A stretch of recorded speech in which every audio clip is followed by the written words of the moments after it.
Yes, so something happened in that last video, and I'm not savvy enough to know how to edit and all these things. So maybe God didn't want me to talk all that I spoke. So I'm just gonna go with this, and I'm gonna read Isaiah 5. So now, and I read like I was saying when it disconnected. I think I pressed something and it stopped. I'm just gonna read. I read from the New King James Version. Okay, so here we go. Now let me sing. Okay, let me put it at the front here. Now let me sing my well beloved, a song of my beloved regarding his vineyard. My well beloved has a vineyard on a very fruitful hill. Verse 2. He dug it up and cleared out its stones and planted it with the choicest vine. He built a tower in its midst, and also made a winepress in it. So he expected it to bring forth good grapes, but it brought forth wild grapes. And now, O inhabitants of Jerusalem and men of Judah, judge, please, between me and my vineyard. Verse 4. What more could have been done to my vineyard that I have not done in it? Why then, when I expected it to bring forth good grapes, did it bring forth wild grapes? And now, please let me tell you what I will do to my vineyard. I will take away its hedge, and it shall be burned, and break down its walls, and it shall be trampled down. I will lay it waste.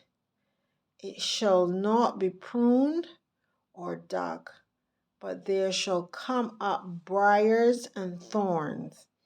And I will also command the clouds that they rain no rain on it. For the vineyards of the Lord of hosts is the house of Israel, and the men of Judah are his pleasant plant. He looked for justice, but behold, oppression, for righteousness, but behold, a cry for help. Woe to those who join house to house. They add field to field, till there is no place where they may dwell alone in the midst of the land. In my hearing, the Lord of hosts said, truly, many houses shall be desolate, great and beautiful ones without inhabitant. For 10 acres of vineyard shall yield one bath, and a homer of seed, shall yield one. I think that's ephah. That's verse 10. Verse 11. Woe to those who rise early in the morning, that they may follow intoxicating drink, who will continue until night, till wine inflames them. The harp and the strings, the tambourine and the flute, and wine are in their feasts, but they do not regard the work of the Lord, nor consider the operation of his hands. Therefore my people have gone into captivity, because they have no knowledge. Their honorable men are famished, and their multitude dry up with thirst. Therefore Sheol has enlarged itself and opened its mouth beyond measure. Their glory and their multitude and their pomp. And he who is jubilant shall descend into it. Verse 15. People shall be brought down, each man shall be humbled, and the eyes of the lofty shall be humbled. Verse 16. But the Lord of hosts shall be exalted in judgment. A God who is holy shall be hallowed in righteousness. When the lambs shall feed in their pastures, and in the waste places of the fat ones strangers shall eat. Verse 18. Woe to those who draw iniquity with cords of vanity, and sin as if with a cart rope. They say, let him make speed and hasten his work, that we may see it, and let the counsel of the Holy One of Israel draw near and come, that we may know it. Verse 20. Woe to those who call evil good and good evil, who put darkness for light and light for darkness, who put bitter for sweet and sweet for bitter. Woe to those who are wise in their own eyes and prudent in their own sight. Woe to men mighty at drinking wine. Woe to men valiant for mixing intoxicating drink, who justify the wicked for a bribe and take away justice from the righteous man. Therefore, as the fire devours the stubble, and the flame consumes the chaff, so their roots will be as rottenness, and their blossom will ascend like dust, because they have rejected the law of the Lord of hosts, and despised the word of the Holy One of Israel. Verse 25, therefore the anger of the Lord is aroused against his people. He has stretched out his hand against them and stricken them, and the hills trembled. Their carcasses were as carcasses were as refuge in the midst of the street. For all this his anger is not turned away, but his hand is stretched out still. He will lift up a banner to the nations from afar, and will whistle to them from the end of the earth. Surely they will come with speed, swiftly. No one will be weary or stumble among them. No one will slumber or sleep. Nor will the belt on their loins be loosed, nor the strap of their sandals be broken, whose arrows are sharp and their bows bent. Their horses' hooves seem like flint, and their wheels like whirlwind. Their roaring will be like a lion. They will roar like young lions. They will roar and lay hold of the prey. They will carry away safely, and no one will deliver.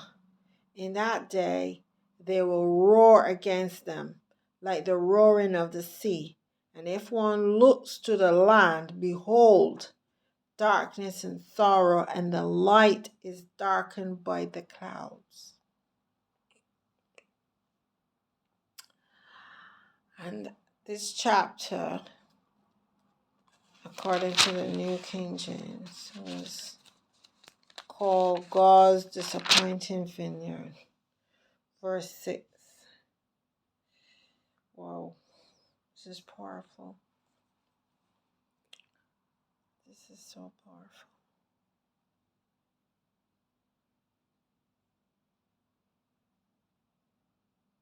I know I said that I'm going to read 6 and 7, but I don't know.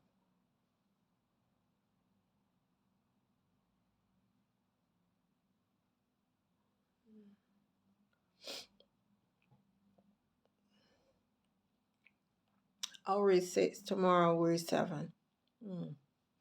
In the year that King Uzziah died, I saw the Lord. This is verse 6. Sorry, Isaiah 6. Reading from chapter 1 to chapter 13. And this is from the New King James Version. In the year that King Uzziah died, I saw the Lord sitting on the throne, high and lifted up, and the train of his robe filled the temple. Above it stood seraphim. Each one has 6 wings. With 2 he covered his face, and with 2 he covered his feet, and with 2 he flew. And one cried to another and said, Holy, holy, holy is the Lord of hosts. The whole earth is filled with his glory. And the posts of the doors were shaken by the voice of him who cried out, and the house was filled with smoke. So I said, Woe to me, for I am undone, because I am a man of unclean lips. And I dwell in the midst of people of unclean lips, for my eyes have seen the King, the Lord of hosts. Then one of the seraphim flew to me, having in his hand a live coal, which he had taken with the thorns from the altar. And he touched my mouth with it and said, Behold, this has touched your lips. Your iniquity is taken away, and your sin purged. Also I heard the voice of the Lord saying, Whom shall I send, and who will go for us? Then I said, Here am I, send me. And he said, Go and tell this people, keep on hearing, but do not understand. Keep on seeing, but do not perceive. Make the heart of this people dull, and their ears heavy, and shut their eyes, lest they see with their eyes and hear with their ears, and understand with their hearts, and return and be healed. Then I said, Lord, how long? And he answered, Until the cities are laid waste and without habitation, the houses are without a man, the land is utterly desolate. The Lord has removed men far away, and the forsaken places are many in the midst of the land. But yet a tenth will be in it. And will return and be for consuming. And the terebinth tree, as a terebinth tree, or as an oak, whose stump remains when it is cut down. So the holy seed shall be its stump. Here in the end of the word of God. And I thank God for this opportunity. God didn't ask me to pray. I feel to pray, but God didn't ask me to, so I will not pray. I will obey God. And I pray that this is the word of God. I pray that it touch you. See you tomorrow. God bless you.